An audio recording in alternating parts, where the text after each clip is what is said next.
Welcome to Drift to Sleep.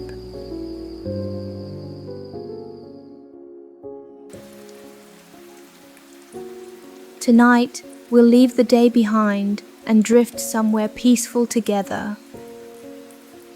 Let yourself sink softly into rest. Let the breath move in. Let the breath move out. Let every thought become a little quieter. Tonight, we return to the village on the hill where rain shines on old stones and rosemary grows beside hidden steps. The story you're about to hear is called The Hearth-Keeper's Little Apron.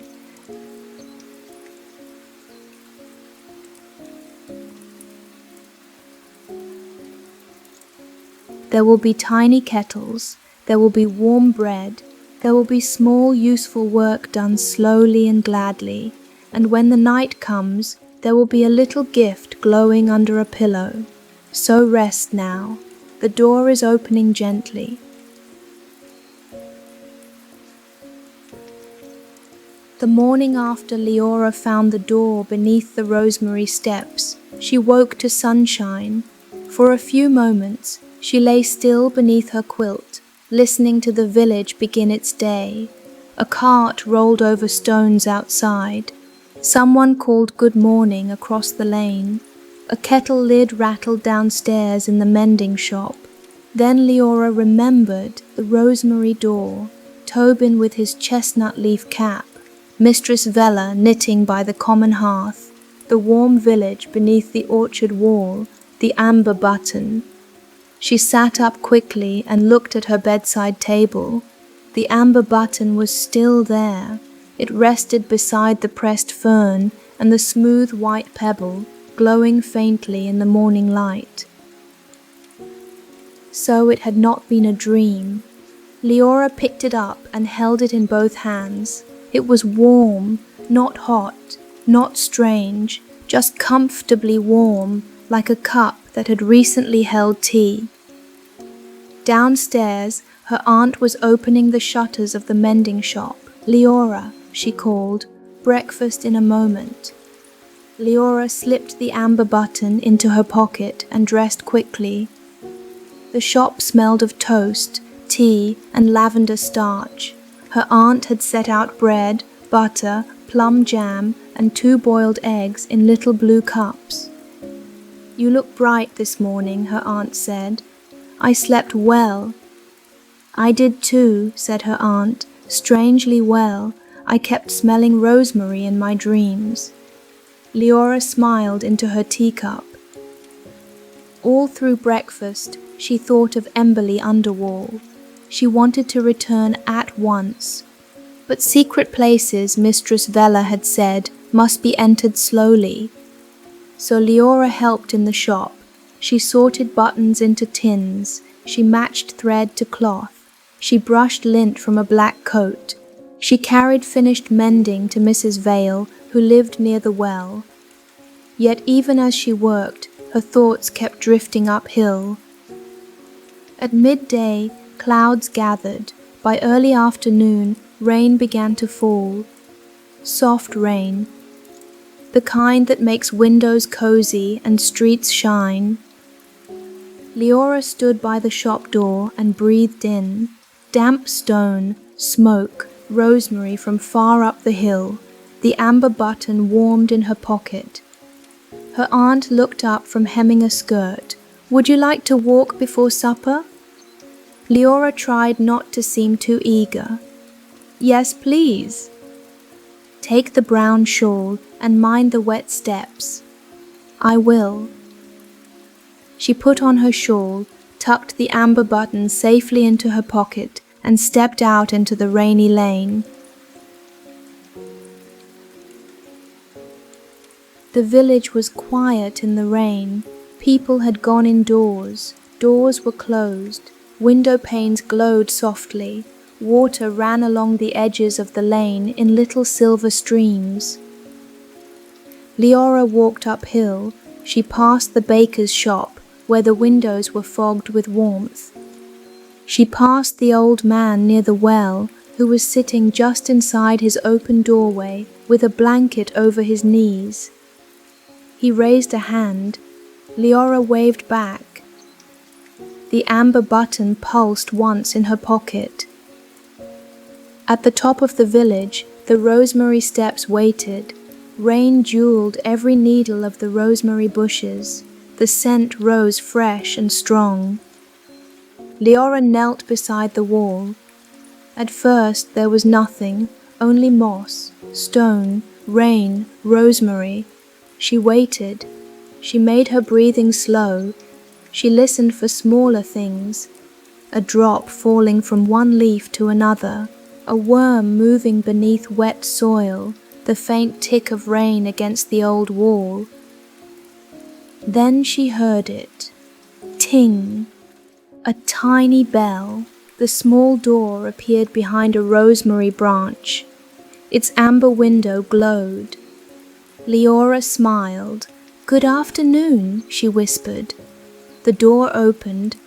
Tobin stood inside, wearing the same chestnut leaf cap, though today he also wore a little apron dusted with ash. "You came back," he said. "The door came back. Both are good." He touched the door frame, and once again it grew just large enough for Leora to enter. This time the stair felt familiar.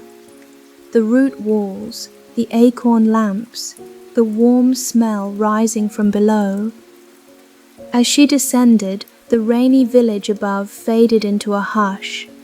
The hidden village below brightened around her. Emberley Underwall was busy, busier than before.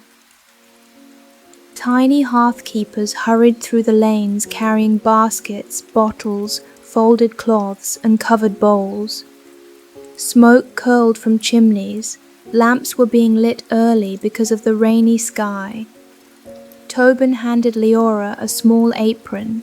It was made of soft brown cloth and had 3 pockets. "For visiting workers," he said. "I am a worker today?" "If you would like to be." Leora tied the apron carefully. "I would." Tobin looked pleased. "Then come quickly. Rainy evenings need extra comfort." Their first task was at the bakery. The Apple Root Bakery was warmer than ever. Its brick oven glowed. The baker, whose name was Marnie, was shaping dough into tiny rolls.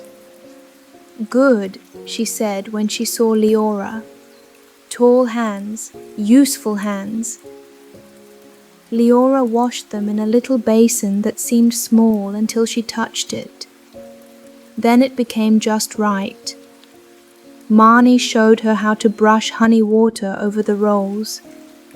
"Gently," Marnie said. "Bread likes respect." Leora brushed each roll until it shone. The rolls went into the oven.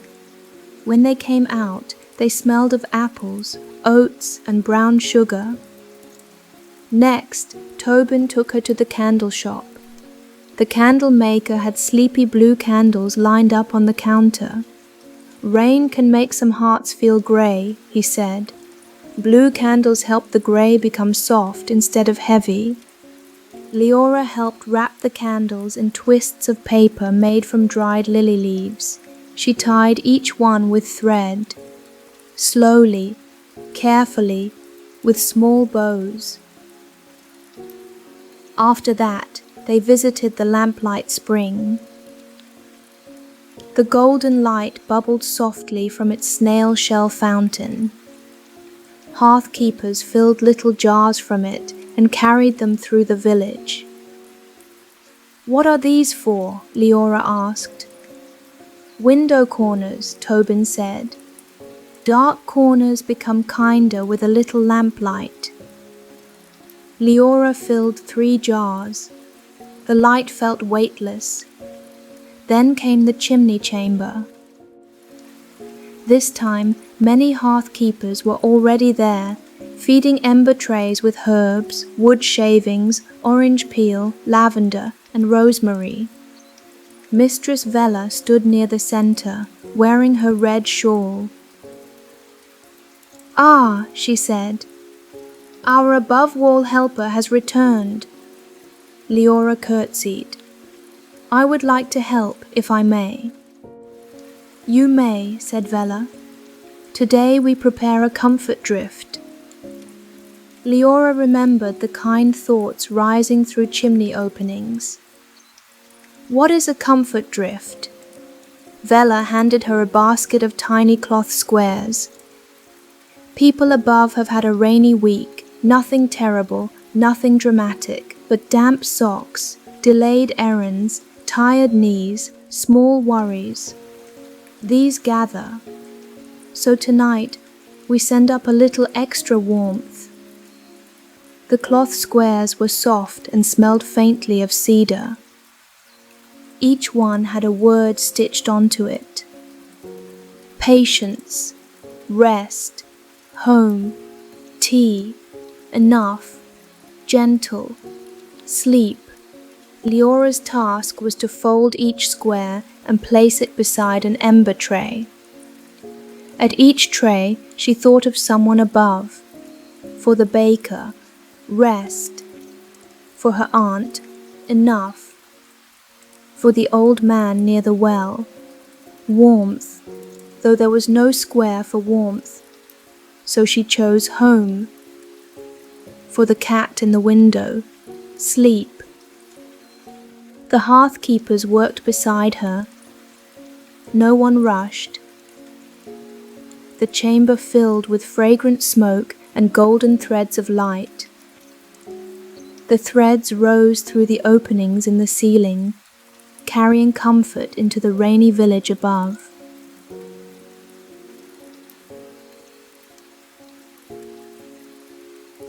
When the comfort drift was finished, Mistress Vella led Leora to a room she had not seen before. It was behind the common hearth, through a curtain made of woven red thread. Inside was the apron room. Every wall was hung with aprons, tiny aprons, large aprons, plain aprons, embroidered aprons, aprons with pockets for kindling, spoons, thread, herbs, candles, crumbs, and letters. Some were patched many times, some looked new, some glowed faintly. Hearth-keepers wear aprons because comfort is practical, Vella said. It needs somewhere to keep matches, crumbs, and useful thoughts. Leora looked around in wonder. At the center of the room stood a small table. On it lay a tiny apron no bigger than her palm. It was made of amber-brown cloth, with a little rosemary sprig stitched on the front. Vella picked it up. "This is not for wearing," she said. "It is for remembering." She placed it in Leora's hands. The tiny apron warmed immediately. "Tobin told me you tried to be kind," Vella said. "Today I saw that you also know how to be useful, quietly useful. That is a fine thing." Leora's throat felt full. "Thank you. When you return above, hang this near your bed or keep it under your pillow. It will glow whenever kindness is near. Not to reward you, not to praise you, only to help you notice." Leora touched the embroidered rosemary. The apron charm glowed softly. "May I come back again?" she asked. Vella smiled. "When there is work suited to you, or tea suited to you, or silence suited to you, that is not very exact. Secret doors rarely are." They returned to the common hearth, where supper was being laid. Because Leora had helped, she was invited to stay for the meal.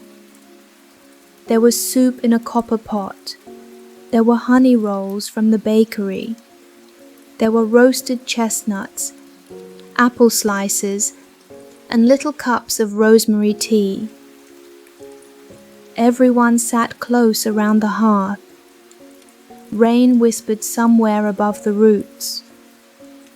Tobin told a story about the time he had dropped a whole basket of kindling into the lamplight spring and made the village glow too brightly for 3 days. Marnie the baker laughed so hard she had to wipe her eyes with her apron. Leora laughed too. She felt warm from soup, from firelight, and from belonging for a little while in a place she had only just discovered. After supper, the Hearth-Keepers began their evening closing routines. Leora helped. She stacked bowls. She wiped tables. She carried folded napkins to a shelf. She placed sleepy blue candles in the windows of the common hearth. Outside, Emberley Underwall grew quiet. Children were called home. Tiny dogs curled beside hearths. Kettles were taken off stoves. Doors closed one by one. Mistress Vella stood by the fire and lifted her knitting needles. Click, click, click. The sound seemed to tell the whole village it was safe to be sleepy. Tobin walked Leora to the rosemary stair. At the foot of it, he gave her a paper packet. "Leftover honey rolls," he said, "for your aunt." Leora tucked the packet into her apron pocket. Then she remembered the apron was borrowed. Tobin shook his head. "Keep it until the top of the stair. It will know when to become ordinary." Leora looked down. The worker's apron was still tied around her waist. The tiny apron charm was safe in her hand. "Thank you for letting me help." "Thank you for helping," Tobin said simply. Leora climbed. At each step, Emberley Underwall became smaller behind her. The amber lamps blurred into warm dots. The sound of the common hearth faded. By the time she stepped through the rosemary door, she was her ordinary size again. The worker's apron was gone, but the tiny apron charm remained in her palm, and the packet of honey rolls had become just large enough to share. The door shrank. Tobin stood in the tiny opening and waved. "Good night, above-wall helper." "Good night, Tobin." The door closed. Moss and rosemary covered it once more. Leora walked home through the rainy dusk. The village felt different now, not because it had changed exactly. The same lamps glowed. The same rain fell. The same stones shone beneath her feet. But Leora could feel warmth rising in hidden ways. From under steps, beside walls, near chimneys, through window boxes. When she reached the mending shop, her aunt opened the door before she knocked. "There you are," she said. "I was just thinking the whole house smelled like honey." Leora smiled and held up the packet. "It does now." That night, Leora and her aunt ate honey rolls by the fire. They were small, but somehow filling. Sweet, warm, and soft in the middle. Her aunt sighed happily. "This is exactly what I needed." The tiny apron charm in Leora's pocket glowed. Later, Leora washed, changed into her nightdress, and climbed into bed. Rain still tapped the window. The mending shop was quiet. The lane outside was dark and shining. The village rested beneath its roofs and chimneys. Leora placed the tiny apron charm under her pillow. At first, nothing happened. Then, slowly, a warm amber glow spread through the fabric. Kindness is near, it seemed to say. Leora smiled sleepily. She thought of her aunt downstairs.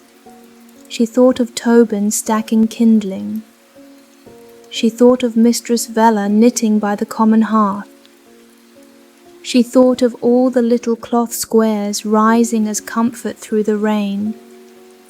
Patience, rest, home, tea, enough, gentle, sleep. The words drifted through her mind like lanterns. Beneath the rosemary steps, Emberley Underwall slept. The bakery oven cooled. The candle shop smelled of wax and lavender. The lamplight spring bubbled softly in the dark. The common hearth glowed low and steady. Mistress Vella folded her knitting. Tobin hung his chestnut leaf cap on a peg. The comfort drift rose one last time through the chimneys and stones, spreading over the village like a warm quilt. And under her pillow, Leora's little apron charm glowed until her breathing grew slow and deep. The rain softened. The fire settled. The village on the hill slept peacefully. And somewhere beneath the old garden wall, the rosemary door waited quietly for another gentle day. And now our story has come to its quiet end. The rosemary door has closed for the night. The tiny hearth-keepers are resting beneath the old garden wall. The honey rolls are covered, the sleepy blue candles are glowing softly, and the common hearth is warm and low. You do not need to follow the path any farther now. You do not need to open another door. Just stay here for a little while. Let the rain soften around you. Let the music become gentle and slow. Let every thought settle like warm lamplight in a quiet room. Thank you for listening to Drift to Sleep. I'm Adele Nguyen, and I'll be back soon with more cozy sleep stories and bedtime stories. For now, let your eyes stay closed. Let your body rest. Let the night hold you softly. Sleep well. Good night.